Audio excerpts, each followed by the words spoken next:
So hey guys what's up. So welcome back to my channel. So sorry guys, ரொம்ப நாளாக வந்து நம்ம video போட முடியல. உங்கள் எல்லாருக்காகவும் ஒரு நல்ல வீடியோவோடு வந்திருக்கேன். இந்த வீடியோவில் நம்ம பார்க்க போகிற இடம் வந்து பார்த்தீங்கன்னாக்கா ஸ்ரீ மார்க்கண்டேஸ்வர பெட்டா. ஸோ மார்க்கண்டேஸ்வரர் கோயிலுக்கு தான் நம்ம போயிட்டுருக்கோம்.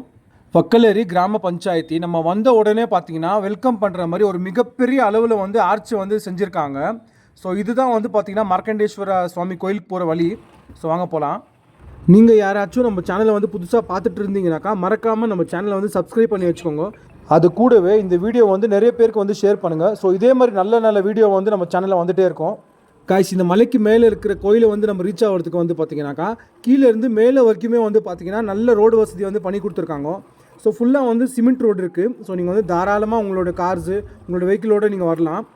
காய்ஸ், நீங்கள் வந்து ஒரு கோயிலும் இருக்கணும், நான் நேச்சரும் வந்து என்ஜாய் பண்ணணும்னு நினச்சிங்கன்னா கண்டிப்பாக உங்களுக்கு வந்து ஏற்ற ஒரு இடம் இது. ஸோ நீங்கள் ஃபேமிலியாக வந்தீங்கன்னா ஒரு நல்ல டைம் ஸ்பெண்ட் பண்ணிட்டு நீங்கள் போகலாம். நான் வந்து முதல்ல உங்களுக்கு சொன்ன மாதிரி இப்போ நம்ம போயிட்டுருக்க இடம் வந்து பார்த்தீங்கன்னா ஸ்ரீ மார்க்கண்டேஸ்வரர் மலை. ஸோ இந்த இடம் வந்து பார்த்தீங்கன்னா பெங்களூர்லேருந்து ஒரு 65 கிலோமீட்டர் தூரத்தில் தான் இருக்குது. அப்புறமா கோலார்லேருந்து 13 கிலோமீட்டர் தான் இந்த இடம் வந்து இருக்குது. இந்த கோயில் வந்து பார்த்தீங்கன்னா கோலார் டிஸ்ட்ரிக்டில் வக்கலேரின்ற கிராமத்தில் தான் இந்த கோயில் வந்து இருக்குது. ஸோ கூகுள் மேப்லேயும் வந்து பார்த்தீங்கன்னா இந்த லொக்கேஷன் வந்து கரெக்டாக இருக்குது. ஸோ நீங்கள் அதை பார்த்துட்டே நீங்கள் வரலாம். இப்போ நம்ம போயிட்டுருக்க இந்த மலை வந்து பார்த்தீங்கன்னா கடல் மட்டத்திலேருந்து சுமாராக ஒரு 1400 மீட்டர் ஹைட்டில் இருக்குது. அதாவது பார்த்தீங்கன்னா 4300 ஃபீட்டு. இந்த மலைக்கு வந்து நீங்கள் ட்ரெக்கிங் பண்ணிட்டு கூட நீங்கள் போகலாம். இந்த வீடியோவில் உங்களுக்காக வந்து பார்த்தீங்கன்னா எனக்கு ட்ரெக்கிங் பண்ணுறது ரொம்ப பிடிக்கும்னு சொல்லி நான் ட்ரெக்கிங்கும் பண்ணி நான் போயிருக்கேன். அது மட்டும் இல்லாமல் வண்டிலையும் நான் வந்து போய் காமிச்சிருக்கேன். ஸோ அந்த வீடியோ வந்து இந்த லாஸ்ட்டில் இருக்கும் ட்ரெக்கிங் பண்ணுறது. ஸோ சுமாராக வந்து நீங்கள் ஒரு 600 ஸ்டெப்ஸ் வந்து நீங்கள் ஏறி போகிற மாதிரி இருக்கும். காய்ஸ், ஒன்ஸ் நீங்கள் மேலே வந்த உடனே உங்களுக்கு இந்த அழகான இந்த நேச்சரோடைய பியூட்டி வந்து நீங்கள் பார்க்கலாம். பார்க்குறதுக்கு ரொம்ப அமைதியாகவும் ரொம்ப அழகான ஒரு வியூ பாயிண்ட் உங்களுக்கு கிடைக்கும். இதை பார்த்துட்டு நீங்கள் அப்படியே கோயிலுக்குள்ளே போகலாம். காய்ஸ், இந்த கோயில் வந்து பார்த்தீங்கன்னா சுமாராக ஒரு 1000 வருஷம் பழமையான ஒரு கோயில். முதல்ல வந்து சோழர்களால் வந்து கட்டப்பட்டு அதுக்கப்புறமா கங்கரசர்களால் வந்து இந்த கோயில் வந்து கட்டப்பட்டுச்சு. இந்த கோயிலோட டைமிங்ஸ் வந்து பார்த்தீங்கன்னாக்கா எல்லா நாளுமே வந்து பார்த்தீங்கன்னா காலையில் 10 மணிலேருந்து 1 மணி வரைக்கும் திறந்துருக்கும். திங்கக்கிழமை வந்து 10 மணிலேருந்து 4 மணி வரைக்கும் திறந்துருக்கும். அதுக்கப்புறமா ஞாயிற்றுக்கிழமை 10 மணிலேருந்து 2 மணி வரைக்கும் இந்த கோயில் நடம் வந்து திறந்துருக்கும். ஸோ நீங்கள் தாராளமாக வந்து சாமியை வந்து தரிசனம் பண்ணிட்டு போகலாம். இந்த கோயிலுமே வந்து பார்த்திங்கன்னா கர்நாடகாவோட புராண பிரசித்தி பெற்ற ஒரு முக்கியமான ஒரு கோயில். காய்ஸ், கண்டிப்பாக இந்த கோயில் வந்து நீங்கள் ஒரு வாட்டியாச்சும் பார்த்தே பார்க்கணும். ஏன்னா இவ்வளோ பெரிய மலைக்கு மேலே வந்து ஒரு பிரம்மாண்டமான ஒரு கோயிலை வந்து கட்டியிருக்காங்க. ஸோ அவ்வளோ அற்புதமான ஒரு இடம் இது. இந்த கோயில் வந்து பார்த்தீங்கன்னா ஏஎஸ்ஐ டிபார்ட்மெண்ட்டால் வந்து பாதுகாத்துட்டு வந்துட்டுருக்காங்க. ஸோ இது வந்து பார்த்தீங்கன்னா ப்ரொடெக்டட் ஏன்ஷியன்ட் மான்யூமெண்ட்டு. காய்ஸ், இந்த கோயில் வந்து பார்த்தீங்கன்னா ரொம்ப விசேஷமான ஒரு கோயில். இந்த கோயிலில் தான் வந்து பார்த்தீங்கன்னா மார்க்கண்டேயனுக்கு வந்து யமனுடைய பாசக்கயிறுலேருந்து விடுபட்டார். கண்டிப்பாக உங்கள் எல்லாருக்குமே இந்த மார்க்கண்டேயருடைய கதை வந்து உங்களுக்கு தெரிஞ்சிருக்கும்னு நினைக்கிறேன். ஸோ வாங்க இந்த கதையை வந்து நம்ம பார்க்கலாம். பிரம்மாவோட மானசீக புத்திரரான பிருகு வம்சாவளியில் பிறந்த புருக்கண்டு என்ற ஒரு முனிவருக்கு வந்து அந்த தம்பதிக்கு வந்து ரொம்ப வருஷமாக வந்து குழந்தை பாக்கியம் இல்லாதனால அப்போது அந்த முனிவர் வந்து குழந்தை வரம் வேணும்னு சொல்லி சிவபெருமானை நோக்கி கோரமான ஒரு தவம் வந்து மேற்கொள்கிறாரு. முனிவருடைய இந்த கோரமான ஒரு தவத்தை வந்து மெச்சி சிவபெருமானை வந்து அவர் முன்னாடி வந்து காட்சியளிக்கிறாரு. அப்போது சிவபெருமான் வந்து முனிவர்கிட்ட வந்து கேட்குறாரு, பரம ஞானியாகவும் மகா பக்தனாகவும் அல்பாயுசு உடைய ஒரு மகன் வேணுமா, இல்லைன்னா பரம முட்டாளாகவும் தீர்காயுசுடைய மகன் வேணுமான்னு வந்து கேட்குறாரு. அதை கேட்ட முனிவர் வந்து அல்பாயுசாக இருந்தாலும் பரவாயில்ல, மகா ஞானியாக இருக்கிற ஒரு புள்ள தான் எனக்கு வேணும்னு சொல்லி வரமாக கேட்குறாரு. அப்படி பிறந்தவர் தான் இந்த மார்க்கண்டேய பகவான். மார்க்கண்டேய பகவான் வந்து இளம் வயதில் வந்து மிகவும் திறமைசாலியாகவும் மகா சிவபக்தனாகவும் வந்து வளர்றாரு. இப்படியே கொஞ்ச நாட்கள் வந்து போய்கிட்டு இருக்கு. ஒரு நாள் வந்து பார்த்திங்கன்னா அவருடைய ஆயுட்காலம் வந்து முடிஞ்சிடுது. அப்போ வந்து மலைக்கு மேலே இருக்கிற சிவபெருமானுக்கு வந்து அவர் பூஜை செஞ்சுட்டு இருக்காரு. அப்போ வந்து பார்த்திங்கன்னா மார்க்கண்டேயருடைய உயிரை வந்து பறிக்கிறதுக்காக யமதர்ம ராஜா வந்து இவரை நோக்கி வந்துட்டு இருக்காரு. உடனே யமதர்ம ராஜா வந்து மார்க்கண்டேயருடைய கழுத்தில் வந்து பார்த்திங்கன்னா பாசக்கயிறை வந்து வீசுறாரு. அப்போ மார்க்கண்டேயர் வந்து ஓடி போய் சிவபெருமானை வந்து தழுவி பிடிச்சிக்கிறாங்க. அப்போது யமதர்ம ராஜா வந்து மார்க்கண்டேயரை வந்து வலுக்கட்டாயமாக அவருடைய பாசக்கயிறால் வந்து இழுக்க பார்க்குறாரு. நடக்கிறது எல்லாமே பார்த்துட்டு இருந்த கடவுள் வந்து உடனே சிவலிங்கத்திலிருந்து பரசுராமரே வந்து எழுந்து வந்து மிக கடுமையான கோபத்தோடு அவருடைய திரிசூலத்தை எடுத்து யமதர்ம ராஜா வந்து கொல்ல வந்து போகிறாரு.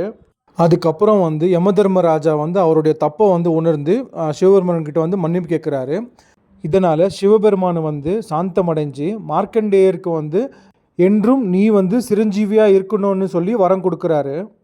இந்த ஒரு தீவிர பக்தரான மார்க்கண்டேயருக்காக வந்து பார்த்திங்கன்னா சிவபெருமானே வந்து தோன்றி யமதர்மராஜாவோட பாசக்கயிறுலேருந்து மீட்டு எடுத்த இடம் தான் இந்த மார்க்கண்டேயர் மலை. இந்த ஒரு புண்ணிய மலை வந்து அமைஞ்சிருக்கிற இடம் வந்து பார்த்திங்கனாக்கா கர்நாடகாவில் தான் இருக்குது. கோலாரில் இருந்து வெறும் 13 கிலோமீட்டர் தூரத்தில் தான் இந்த மலை வந்து இருக்குது. ஒக்கலேரி கிராமம், மார்க்கண்டேயர் மலை. இந்த ஒரு ஒக்கலேரின்ற கிராமம் வந்து பார்த்திங்கன்னா அந்த காலத்தில் வந்து ராஜர் காலத்தில் வந்து ஒரு அக்ரகாரமாக வந்து இந்த இடம் வந்து இருந்துச்சு. நிறைய காலங்களுக்கு அப்புறமா வந்து பார்த்திங்கன்னா இந்த வக்கலேரின்ற கிராமம் வந்து நிறைய பேருக்கு தெரியாத ஒரு இடமாவே இருந்துச்சு. மெல்ல மெல்ல வந்து பார்த்திங்கன்னா இந்த மார்க்கண்டேயர் மலைக்கு வந்து நிறைய பக்தர்கள் வந்து வர ஆரம்பிச்சிட்டாங்க.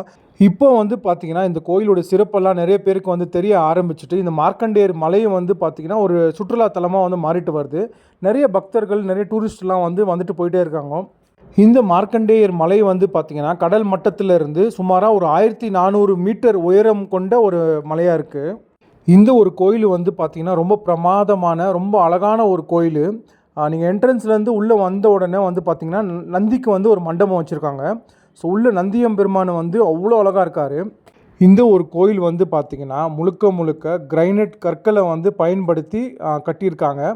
இது வந்து ரொம்ப ஆடான ஒரு ஸ்டோன் இது. ஆனால் நீங்கள் வந்து இந்த சிற்பத்தெல்லாம் நீங்கள் உத்து பார்த்தீங்கன்னா அவ்வளோ அற்புதமாக வந்து செதுக்கியிருக்காங்க. இதே கோயிலில் தான் மார்க்கண்டேயர் வந்து சிவபெருமனை வந்து கட்டி தழுவிக்குவார். அந்த சிவலிங்கமும் இதே கோயிலில் தான் இருக்குது. எனக்கு வந்து பார்த்திங்கன்னா ஒரு மிகப்பெரிய ஒரு ஆச்சரியம் என்னன்னு கேட்டிங்கனாக்கா, இந்த மலைக்கு மேலே வந்து பார்த்திங்கன்னா குடிக்கிற தண்ணி, அதாவது ஒரு கிணறு வந்து இருக்குதுங்க. ஸோ இந்த கிணத்துலேருந்து தான் சாமிக்கு வந்து அபிஷேகம் பண்ணுறதுக்கு நீர்லாம் வந்து எடுக்கிறாங்க. இந்த ஒரு மார்க்கண்டேயர் கோயிலில் வந்து பார்த்திங்கன்னா பக்த மார்க்கண்டேயருடைய கதையில் சொல்கிற மாதிரி நிறைய ஆதாரங்கள் வந்து இந்த கோயிலில் வந்து இருக்குது. உதாரணத்துக்கு இந்த கோயிலில் இருக்கிற மூலவர் மேலே வந்து பார்த்திங்கன்னா 3 விரல்கள் வந்து பதிஞ்சிருக்கிறதா வந்து சொல்கிறாங்க. மார்க்கண்டேயர் வந்து யமனுடைய பாசக்கயிறுலேருந்து தப்பிக்கிறதுக்காக சிவபெருமானை வந்து கட்டி தழுவுறாரு இல்லையா, அந்த மார்க்கம் வந்து இப்போவும் வந்து நம்ம பார்க்கலான்னு வந்து சொல்கிறாங்க. அதுக்கப்புறம் வந்து பார்த்திங்கன்னா கர்ப்ப கிரகத்தில் இருக்கிற ஒரு பாறைக்கு மேலே வந்து பார்த்திங்கன்னா கருப்பாக வந்து ஒரு லைன் வந்து இருக்கிறதாகவும், அந்த ஒரு லைன் மார்க் வந்து பார்த்திங்கனாக்கா கோயிலில் இருக்கிற அந்த கிணத்து மேலேயும் வந்து இருக்கிறதாகவும் சொல்கிறாங்க. யமதர்ம ராஜா வந்து பக்த மார்க்கண்டேயர் மேலே வந்து பாசக்கயிறு வந்து எரியும் போது ஏற்பட்ட வந்து மார்க், அதாவது தடயமாக வந்து இது வந்து சொல்கிறாங்க. கோயிலுக்கு உள்ளே போகிறதுக்கு முன்னாடி வந்து பார்த்திங்கன்னா ஒரு யானையோட சிற்பத்தை வந்து படியாக வந்து அமைச்சிருக்காங்க. அந்த யானையோட சிற்பம் பாருங்கள் எவ்வளோ அழகாக இருக்குது, அவ்வளோ நேர்த்தியாக வந்து செதுக்கியிருக்காங்க.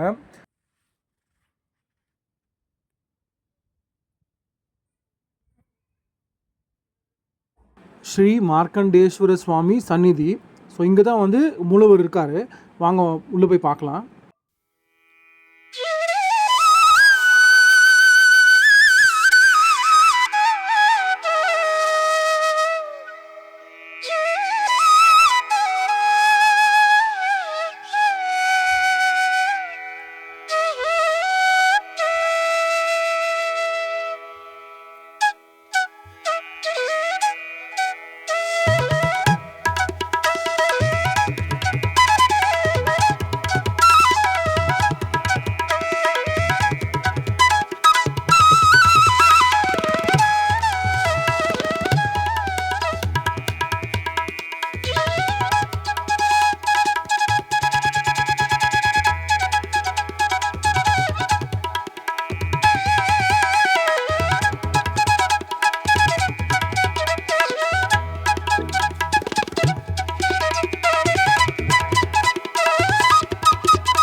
கண்டிப்பாக இந்த ஒரு தரிசனம் பண்ணுறதுக்கு வந்து நீங்கள் கோடி புண்ணியம் பண்ணியிருக்கணும்னா நீங்கள் நம்பி தான் ஆகணும். ஏன்னா இங்கே இப்போ நீங்கள் பார்த்துட்ருக்கீங்க இல்லையா, இவர் தான் வந்து இந்த மார்க்கண்டேயா இந்த கோயிலுடைய மூலவர். ஸோ ரொம்ப அபூர்வமான ஒரு சிவலிங்கம் இது. ஓம் நம சிவாய போற்றி.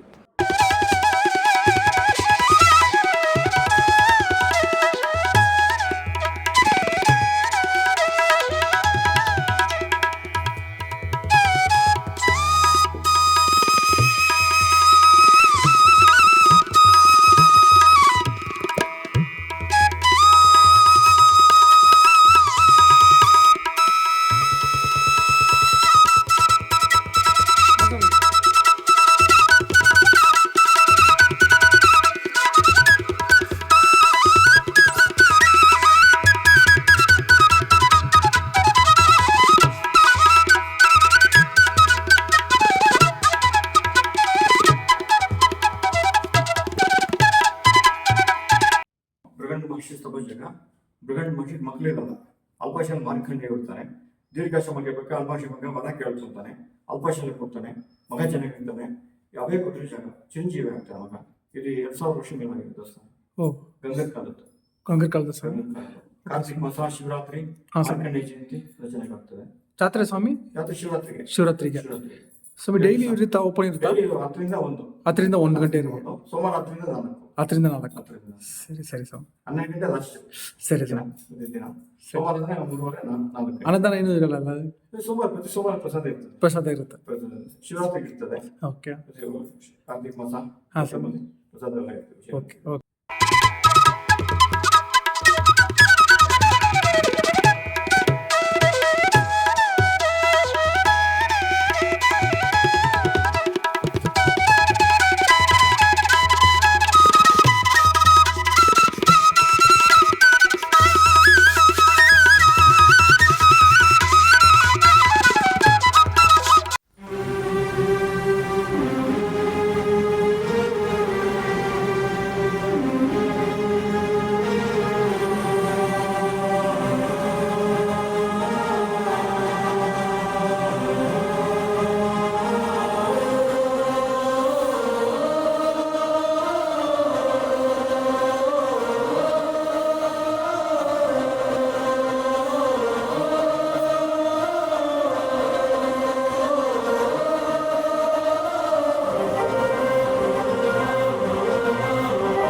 இங்கே வந்து ஸ்ரீ வீரபத்ர சுவாமியோடைய சந்நிதி வந்து இருக்குது.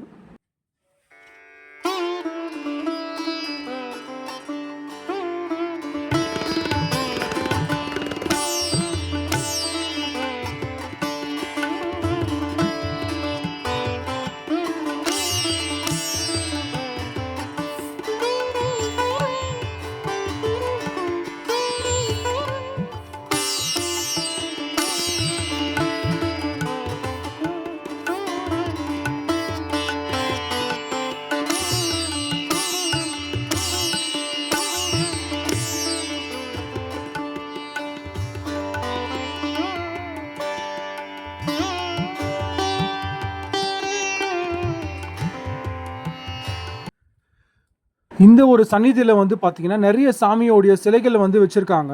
முக்கியமாக வந்து பார்த்திங்கன்னா தட்சிணாமூர்த்தி, பிராமி, மகேஸ்வரி, கௌமாரி, வைஷ்ணவி, வாராகி, இந்திராணி, சாமுண்டேஸ்வரி, அப்புறமா கணபதியும் இருக்காங்க. இவ்வளோ சாமியும் வந்து இந்த கருவறையில் வந்து நம்ம பார்க்கலாம்.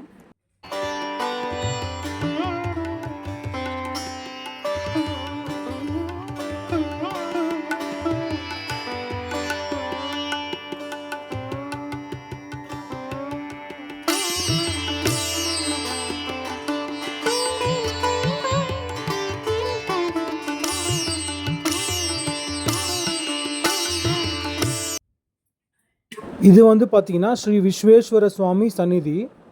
உள்ளே வந்து பார்த்திங்கன்னா பிள்ளையாரப்பாவோட சிலை வந்து இருக்குது. ரொம்ப அழகாக இருக்குது.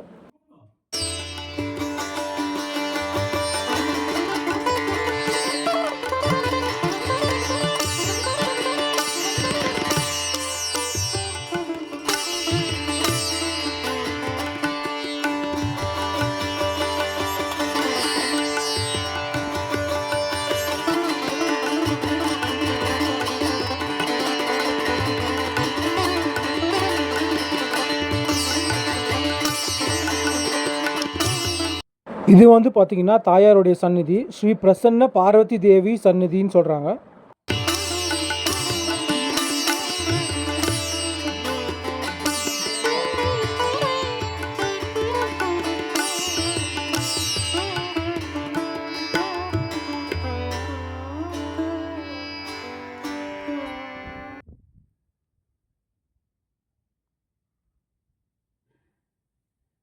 ஸ்ரீ சண்டிகேஸ்வர சுவாமி சந்நிதி இது.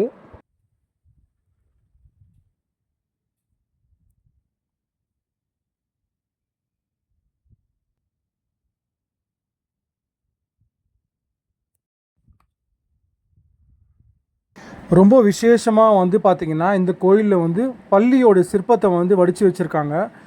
பார்க்குறதுக்கு ரொம்ப அழகாக இருக்குது பாருங்கள். ஸ்ரீ பைரவேஸ்வர சுவாமி சந்நிதி இது.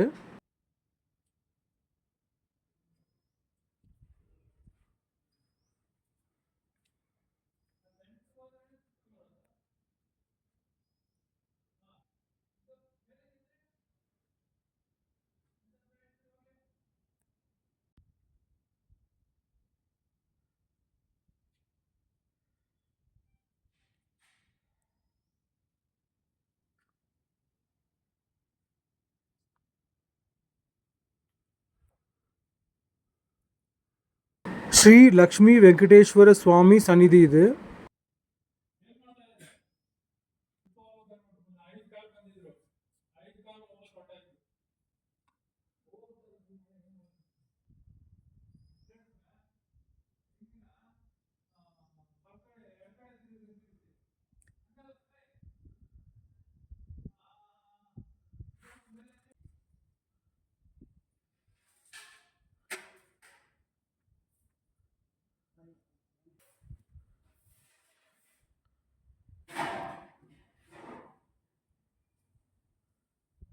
இங்கே வந்து பார்த்தீங்கன்னா ஸ்ரீ வள்ளி தெய்வானை சமேத சுப்பிரமணிய சுவாமியோடைய சந்நிதி வந்து இங்கே இருக்குது.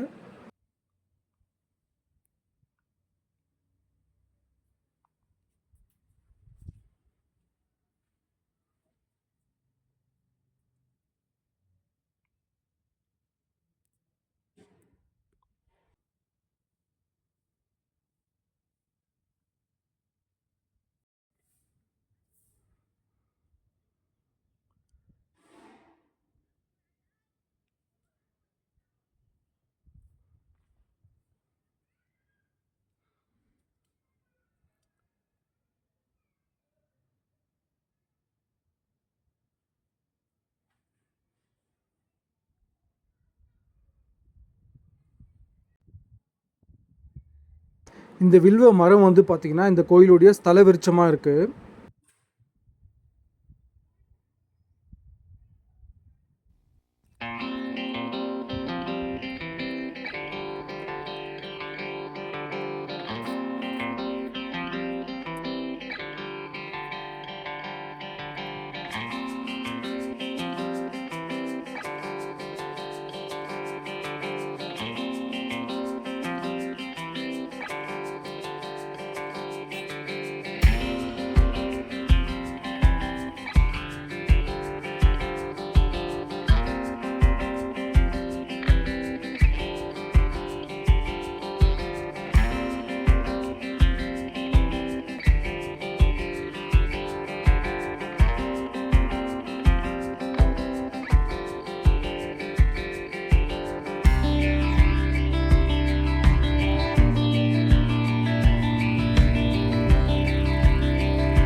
ஸோ காய்ஸ், நான் வந்து இந்த வீடியோட முதல்லையே வந்து நான் வந்து சொல்லியிருப்பேன். ஸோ எனக்கு வந்து பார்த்திங்கன்னா பர்சனலாகவே ட்ரக்கிங் பண்ணுறது ரொம்ப பிடிக்கும்னு சொல்லி, ஸோ நான் இந்த மலையை வந்து நான் ட்ரக்கிங்கும் பண்ணி நான் உங்களுக்கு இந்த வீடியோவில் வந்து நான் காமிக்க போகிறேன். ஸோ இந்த மலை வந்து பார்த்திங்கன்னா சுமாராக ஒரு 600 ஸ்டெப்ஸ் நீங்கள் படி வந்து ஏறி போனீங்கன்னா இந்த கோயிலோடைய உச்சிக்கு நீங்கள் அடைஞ்சிடலாம். ரெண்டு பக்கமும் வந்து பார்த்திங்கன்னா காட்டுக்கு நடுவில் போகிற மாதிரி இருக்கும். ஸோ ரெண்டு பக்கமும் மரம் இருக்குது, உங்களுக்கு வந்து ஷேடாக இருக்கும். ரொம்ப நல்லாயிருக்கும் இந்த வாக் வந்து. இந்த ஒரு மார்க்கண்டேயர் மலை வந்து பார்த்திங்கன்னா சுற்றியுமே வந்து பார்த்திங்கன்னா முழுக்க காடாக இருக்குது. நடுவில் வந்து மார்க்கண்டேயர் மலை வந்து இருக்குது. ஸோ இந்த மலை வந்து பார்த்திங்கன்னா ரொம்ப அமைதியாகவும் ரொம்ப அழகாகவும் வந்து இருக்கும். இந்த ஒரு இடத்துல வந்து பார்த்திங்கன்னா எங்கே பார்த்தாலும் பச்சை பசேர்னு இருக்கும். இந்த ஒரு இடத்த வந்து பார்த்திங்கன்னா தேவர காடுன்னு வந்து சொல்கிறாங்க. இந்த காட்டு பகுதியில் வந்து பார்த்திங்கன்னா மொத்தமாக 13,000 ஸ்கொயர் கிலோமீட்டர் பரப்பளவு கொண்டது. ஸோ இங்கே வந்து பார்த்திங்கன்னா நிறைய வனவிலங்குகளும் வந்து இந்த இடத்துல வந்து இருக்குது.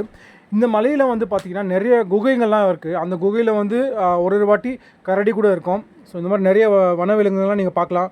நீங்கள் ஒரு பேர்ட் லவராக இருந்தால் கண்டிப்பாக இந்த மலைக்கு வந்து நீங்கள் ஒரு வாட்டியாச்சும் வரணும். ஏன்னா இந்த மலையை சுற்றி வந்து பார்த்திங்கன்னா நிறைய வனவிலங்குகளும் பேர்ட்ஸும் வந்து இருக்குது.